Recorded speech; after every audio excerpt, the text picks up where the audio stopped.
तहरीक इंसाफ के रहनुमा और मशहूर एंकर पर्सन डॉक्टर आमर लियाकत हुसैन की नाअहली के वाज़ह इम्कानात। सुप्रीम कोर्ट ऑफ पाकिस्तान ने तौहीन अदालत केस के सिलसिले में मंगल के रोज़ हुक्मरान जमात के रुकन कौमी असम्बली की माफ़ी मुस्तरद कर दी। तहरीक इंसाफ के रहनुमा आमर लियाकत हुसैन की नाअहली के वाज़ह इम्कानात नज़र आने लगे। सुप्रीम कोर्ट ऑफ पाकिस्तान ने तौहीन अदालत केस के सिलसिले में मंगल के रोज़ हुक्मरान जमात के रुकन कौमी असम्बली के माफ़ी मुस्तरद कर दी। तफसीलात के मुताबिक chief justice of Pakistan justice मियाँ साकिब निसार ने तहरीक इंसाफ के रहनुमा और रुकन कौमी असम्बली आमर लियाकत हुसैन पर तौहीन अदालत के मामले पर फ़र्द जुर्म आयद करने का हुक्म दे दिया। पाकिस्तान तहरीक इंसाफ के MN ने आमर लियाकत के खिलाफ तौहीन अदालत से मुतल्लिक केस की समाअत के दौरान चीफ जस्टिस मियाँ साकिब निसार ने कहा कि आमर लियाकत पर फ़र्द जुर्म आयद की जाएगी।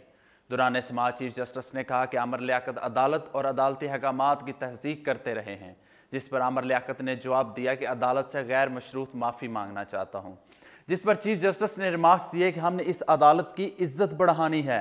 आप अदालतों की तहज़ीक करते हैं और बाद में माफ़ी मांगते हैं। इस हवाले से ज़राए का कहना है कि आमर लियाकत हुसैन को सुप्रीम कोर्ट की जानब से सख्त सज़ा दिए जाने का वाज़ह इम्कान है।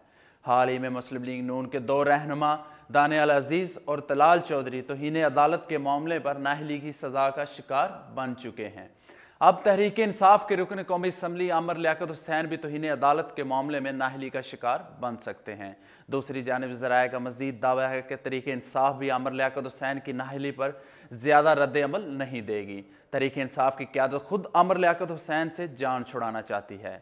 ऐसे में अगर आमर लियाकत हुसैन नाअहल करार दिए जाते हैं तो तहरीक इंसाफ इनकी नाअहली के खिलाफ दरख्वास्त दायर नहीं करेगी। यूँ तहरीक इंसाफ कौमी असम्बली के एक नशिस्त से महरूम भी हो जाएगी। अब तक के लिए इतना ही। देखते रहिए उर्दू पॉइंट। खुदा हाफिज़।